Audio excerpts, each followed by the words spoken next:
Vamos, Estela Fernández. Gracias, Presidenta. Buenos días. Nancy Flores, de la revista Contralínea. Buenos días a todas y a todos. Presidenta, pues hay antecedentes que se deben de tomar en cuenta en esto que ya mencionaban de la defensa de la soberanía. Está el caso del general Salvador Cienfuegos, está el caso del secuestro del Mayo Zambada, donde se presume que agentes estadounidenses participaron directamente con los Chapitos en contubernio con este grupo, esta facción del cártel de Sinaloa.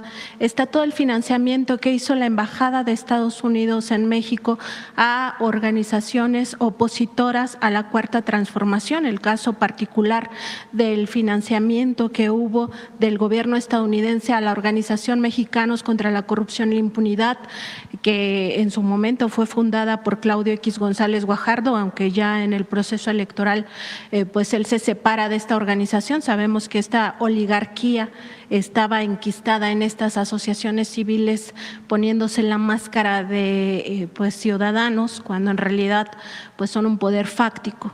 Está todo el tema también que ya mencionaba la nueva consejera jurídica Luisa María Alcalde en torno a esta vulneración del proceso legal de petición o de solicitud para que se haga esta detención provisional.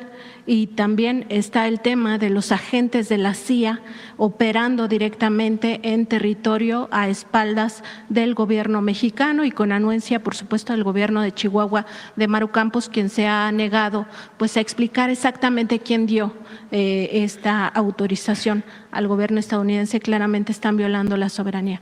México, por otra parte, ha sido cooperante, digamos, en toda esta situación. Nos hablaba de estos más de 90 reos entregados, entre ellos capos del narcotráfico.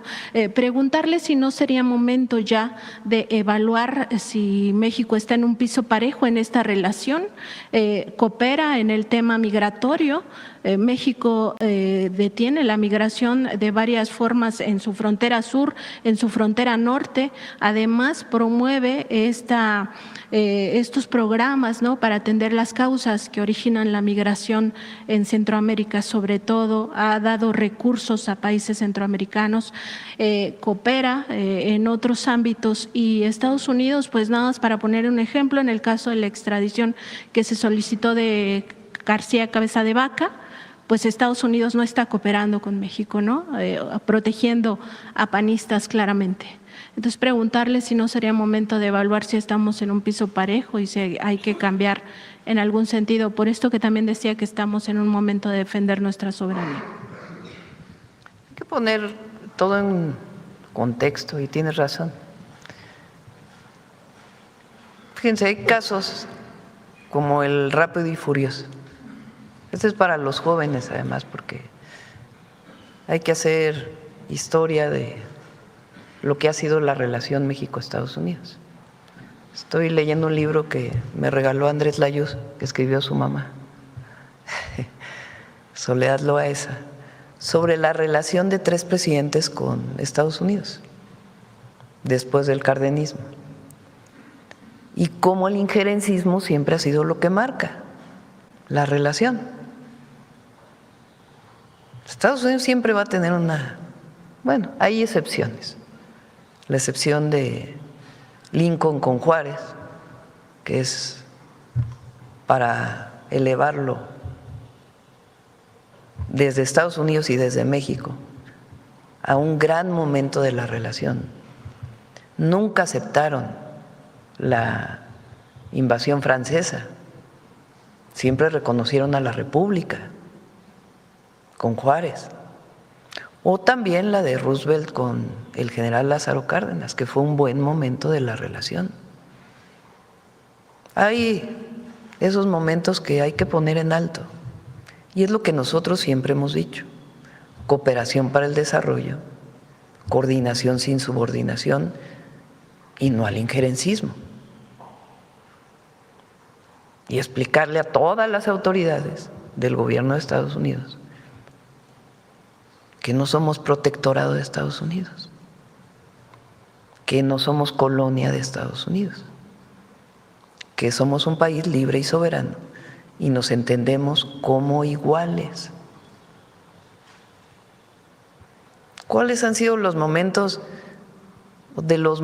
más recientes vergonzosos para México? Dicho por quien hoy ahí está en muchos programas de radio y televisión, La Bastida,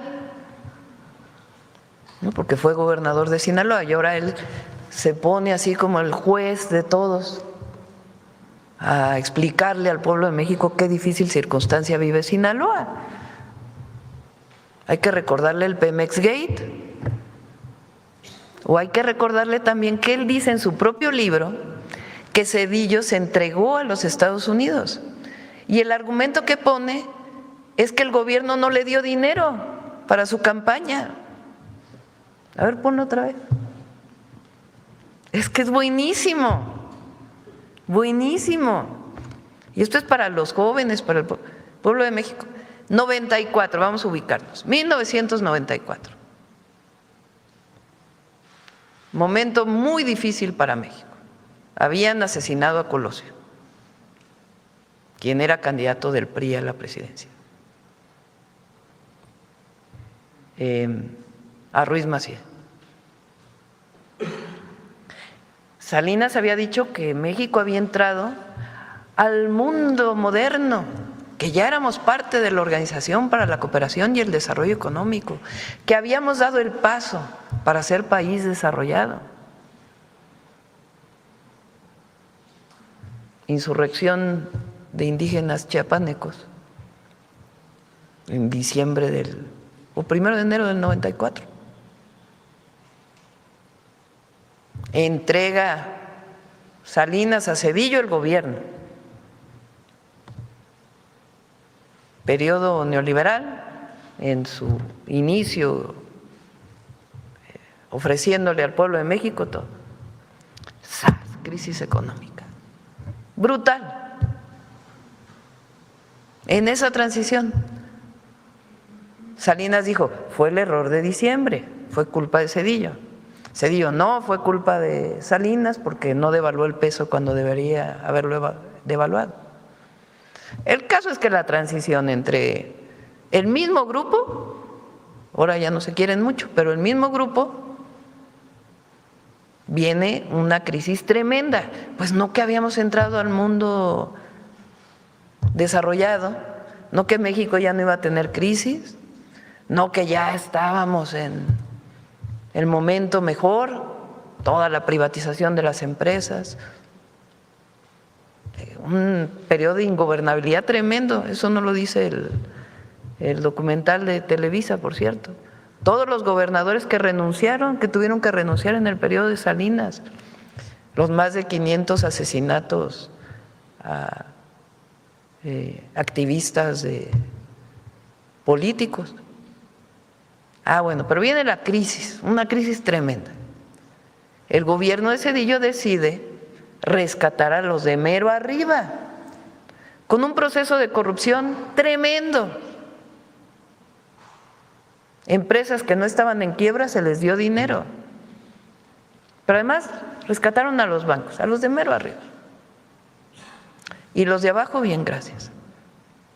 Yo creo que todos aquí tenemos algún familiar que en 1994 perdió su vivienda, perdió el comercio, tuvo deudas tremendas en el campo. Todos tenemos algún conocido, amigo. Yo tengo un tío que tenía una pequeña maderería y perdió todo.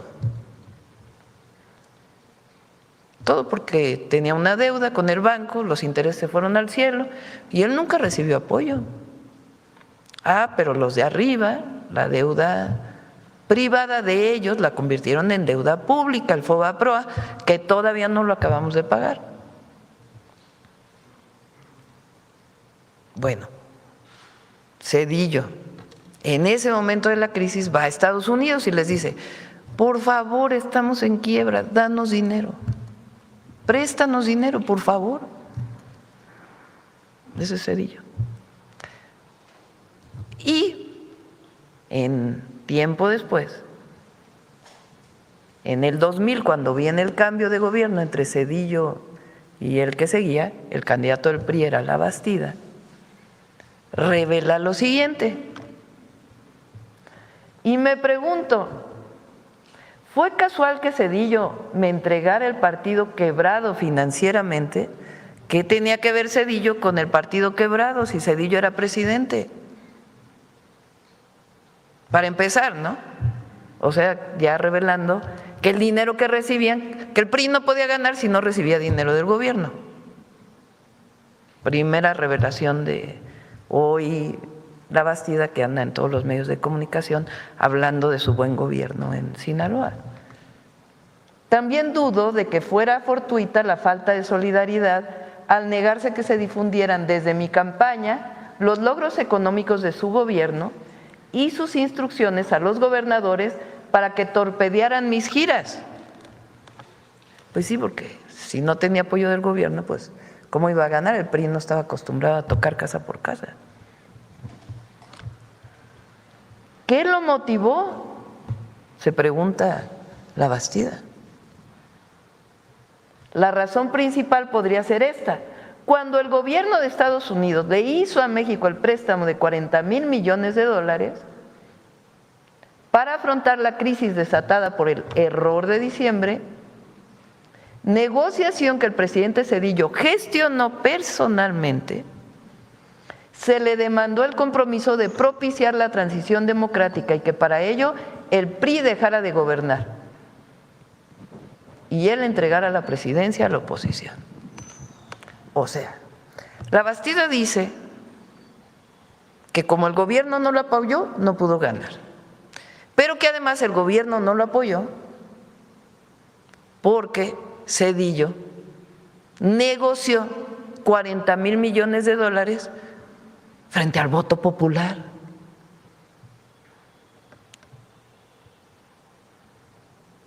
Bueno, si eso no es injerencismo, ¿qué es injerencismo?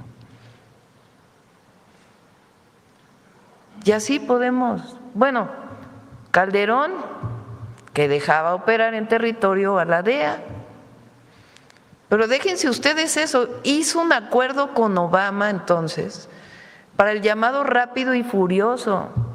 Bueno, si eso no es injerencismo, ¿qué es? O sea, armas de Estados Unidos, más de 2,000, si no me equivoco, armas de Estados Unidos, que supuestamente le pusieron un chip para que pasaran a México, promovido por el gobierno de Estados Unidos y el gobierno de México, porque supuestamente con esa operación iban a encontrar a dónde estaban los capos de la droga, dijo. La verdad. Todo se destapó por el homicidio de un agente de Estados Unidos. ¿Alguien resultó responsable de eso? No. Se quedó ahí. Pero se demostró que esas armas participaron en un montón de homicidios en contra de mexicanos. Bueno, ya si quieren platicamos del Irán Contras y de muchas formas que se ha querido tener presencia de una manera distinta en México. Ahora, en este caso, ¿quién está pidiendo? Porque también hay que ver, porque no todo es lo mismo allá. Es una oficina del Departamento de Justicia de Estados Unidos, de Nueva York, una oficina de Nueva York, que está pidiendo la detención urgente, con motivos de extradición de 10 ciudadanos mexicanos.